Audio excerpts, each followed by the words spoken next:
श्री शिवाय नमस्तु। अहंकार से वंचित हो जाए देवता, पर देवता पुत्र हैं और शंकर इनके पिता हैं। और आज देवता कर करें कि आपने विष पिया तो कौन सा बड़ा काम कर दिया। पार्वती जी की आंख में जल भर गया, आपके सामने अमृत का पात्र तक नहीं आया। देवता विष लेकर आ गए पर अमृत लेकर आपके सामने नहीं आया, और वो अमृत देवता खुद पी गए और आज आपके सामने आकर करें कि आपने करा क्या। पार्वती जी कहती है मैं जानती थी ये सब बात, इसलिए मैं आपको मौन कर रही थी, चुप कर रही थी कि मत पियो इस विष को, मत पियो इस विष को। संसार बड़ा विचित्र है, बड़ा विचित्र।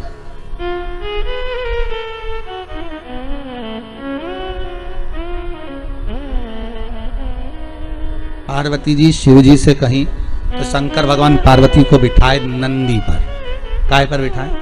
नंदी पर। और नंदी पर बिठाकर उन्होंने कहा आज संसार के लोगों के बीच में चलते हैं, चल मैं बताता हूं दुनिया कैसी है। शंकर भगवान ने नंदी पर बिठाया और नंदी पर बैठकर शंकर और पार्वती दोनों जाने लगे। गांव के लोगों की आवाज निकली, पीछे से लोग कहने लगे देखो बेचारा वृषभ नंदी, अरे बेचारे नंदी पर दो दो व्यक्ति बताओ बेट पर चढ़कर जा रहे हैं, इनमें इतनी अक्ल नहीं है। कम से कम एक पैदल चल लेता, एक का वजन तो बेचारा वृषभ झेल लेता, वो नंदी झेल लेता। शंकर जी बोले पार्वती नीचे उतर जाओ।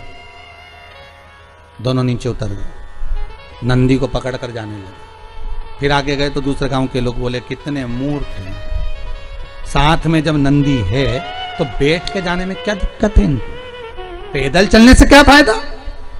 नहीं होता तो बात दूसरा था, साधन नहीं है, पर साधन है तो बैठ कर जाओ, बैठ के चलिए।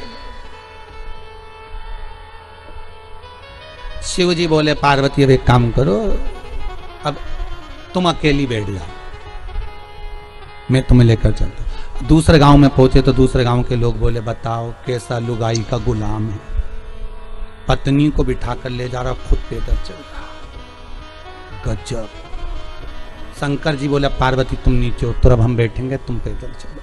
फिर आगे के गांव में गए तो लोग कहने लगे बताओ कैसा पति है, बेचारी दया तक नहीं आ रही, बेचारी स्त्री इतनी सुंदर, उसको बेल खिंचवा रहा, खुद बैठ कर जा रहा, ऐसा हो रहा पर देखो वो बेचारी ऐसी हो रही, पैदल चले जा रहे।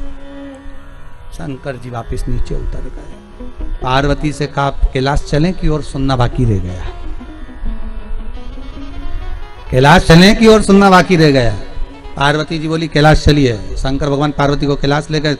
शिव जी बोले ये संसार सागर है पार्वती, अच्छा करोगे तो लोग टांग खींचेंगे, बुरा करोगे तो लोग टांग खींचेंगे, भजन करोगे तो लोग कह देंगे ये तो पागल हो गई, और नी करोगे तो लोग कह देंगे बताओ कहीं छाती पे बांध के ले जाएगी, जोड़ कर जाएगी।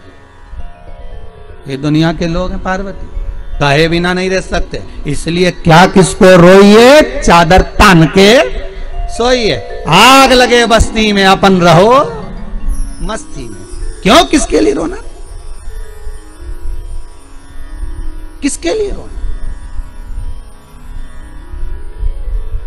हे पार्वती संसार मैंने बनाया, शंकर कहते हैं बनाने वाला मैं हूं। डमरू बजता है बंद हो जाता है, ये संसार भी उसी तरह है। जब व्यक्ति मरता है 10 दिन तक रोते हैं, 12वें दिन आंसू पूछ जाते हैं, 1 महीना 2 महीना तक याद करते हैं व्यक्ति को नहीं, उस व्यक्ति ने जो काम किया था उसको। वो होते तो केले ले आते, वो होते तो सेवफल ले आते, वो होते तो तुरंत सारा काम कर देते, बच्चों का मुंह देखना पड़ता है। पार्वती संसार सागर में केवल काम का ठोका है, काम के लिए दुनिया याद करती है, धन के लिए दुनिया याद करती है, बाकी का दुनिया का संबंध जैसे ही कोई मरता है मैं हृदय से उसको विच्छेद कर देता हूं। शिव कहते हैं मैं 12 दिन नहीं लगने देता, 10 दिन में भुलवा देता हूं। बस आंख के आंसू पूछ जाते हैं, फिर याद आते हैं कब, जब बेटे को काम बोला वो नहीं कर कर आया, तब याद आएगा कि वो होते तो काम करते, माँ होती तो काम करती, ये होता तो काम होता, ये व्यक्ति को याद आता है। पार्वती संसार मैंने बनाया है, एक एक व्यक्ति के गुण तत्व उसके भीतर क्या क्या विराजमान करा है मैं जानता हूं।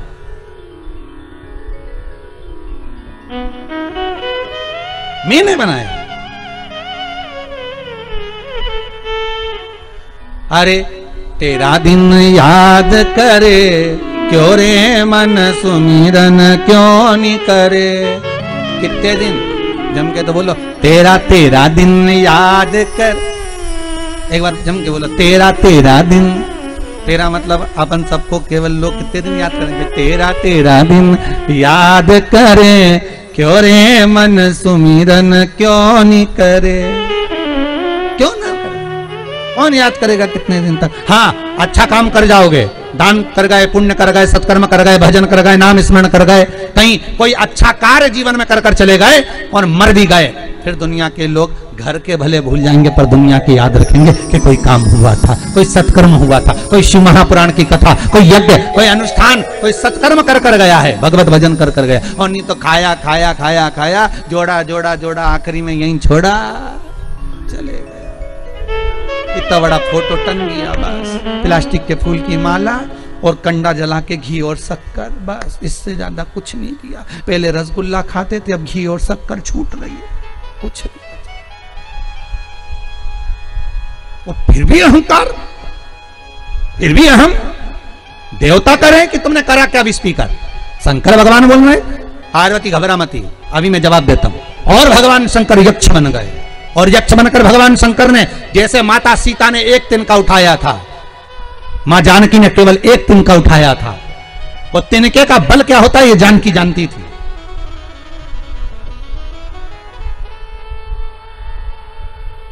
तिनके का बल क्या होता है ये जानकी जानती थी। क्यों? क्योंकि जानकी को विवेक देने वाली एक थी साथ में। कौन? वो विभीषण की बेटी त्रिजटा। कौन थी साथ में? वो त्रिजटा, विभीषण की बेटी, जो रोज सीता जी के पास में जब रावण सीता को लेकर आया, रसुक वाटिका में रखा, और रखने के बाद रावण ने त्रिजटा से कहा इसको समझा देना, मैं कल आऊंगा। और रात्रि को त्रिजटा ने ऐसा शिव का ज्ञान उस माता जानकी को प्रदान कर दिया। जानकी याद करो, तुम विवाह कर कर आई थी। जानकी याद करो, तुम अपने पति के साथ रहती थी तो किसकी आराधना करती थी? जानकी कहती है शिव की आराधना करती थी। मेरे राम शंकर के उपासक हैं, मेरे राम शिव के उपासक हैं। सूर्य कुल में उनका जन्म हुआ है, पर सूर्य वंश में जन्म होने के बाद भी वो शंकर की आराधना करते हैं। फिर त्रिजटा कहती है तो क्या चिंता करना, मैंने सुना है शंकर एक बार जब यक्ष बने थे, त्रिजटा कहती है सीता जी को, शंकर एक बार जब यक्ष बने थे, देवताओं ने जब अमृत पी लिया, क्योंकि सीता जी का जो अवतार है वो महाराज त्रेता का है। कौन सा है? त्रेता का। ये कथाएं जो चल रही हैं वो सतयुग की चल रही है। त्रिजटा विभीषण के मुख से सुनी थी, विभीषण के मुख से त्रिजटा ने सुना था कि शंकर ने क्या यक्ष बनकर, क्योंकि शंकर के जो 19 अवतार है उसमें एक अवतार यक्ष का है, एक कपाली, पिपलाद आदि आदि के जो अवतारों का वर्णन किया गया है, भिक्षुवर है, ये अवतार शिव के हैं। रुद्र ये शिव के, उसमें 28 अवतार में से एक अवतार है शंकर का यक्ष। और त्रिजटा रात्रि को बता रही है शंकर भगवान का चरित्र कि मेरे पिता विभीषण कहते थे, मेरे पिता विभीषण कहते थे कि एक बार देवताओं को अहंकार आ गया था, और जब अहंकार आ गया तो शंकर भगवान यक्ष बन गए थे। उन्होंने एक तिनका उठा लिया था, उस तिनके को उठाकर ले जाकर शंकर भगवान ने सारे देवताओं के सामने रख दिया था कि जिसकी सामर्थ्यता हो, आपने अमृत पिया है, आप प्रबल हो गए हो, आपके भीतर अहंकार समा गया है, और आपके भीतर अगर अमर तत्व है तो इस तिनके को तोड़ के बता दो, जलाकर बता दो, उड़ाकर बता दो, पानी में बहाकर बता दो। जिसकी सामर्थ्यता हो इस तिनके को मात्र हिला दो, फिर मैं, शिव जी कहते हैं मैं तुम्हें बड़ा मान लूंगा, करो मेहनत। ये त्रिजटा कह रही है किसको? जम के बोलिए, मां जानकी को। तो सीता जी ने पूछा एक तिनके में इतना बल होता है त्रिजटा? विभीषण की पुत्री त्रिजटा, एक तिनके में इतना बल होता है कि किसी से हिलता नहीं है? त्रिजटा कहती है जानकी, सीता महारानी, तिनके में बल नहीं होता, अंदर के विश्वास में बल होता है, भरोसे में बल होता है, दृढ़ता में बल होता है। जिस परमात्मा का हम भजन करते हैं जानकी, जिस परमात्मा को हम भजते हैं सीता, अगर हम भजन कर रहे हैं तो ये दिल, ये हृदय, ये विश्वास प्रबल होता है कि मुझे विश्वास है कि मेरा शंकर मेरा बुरा नहीं करेगा, क्योंकि मैंने उस पर जल चढ़ाया, मैंने शंकर का अनुमोदन करा, 1 लोटा पानी चढ़ाया, 1 लोटा दूध चढ़ाया, 5 बेलपत्री मैंने शंकर को चढ़ाई है, तो विश्वास है कि शंकर बुरा नहीं कर सकता। ये वस्तु नहीं, ये विश्वास प्रबल हो रहा, ये भरोसा दृढ़ हो रहा।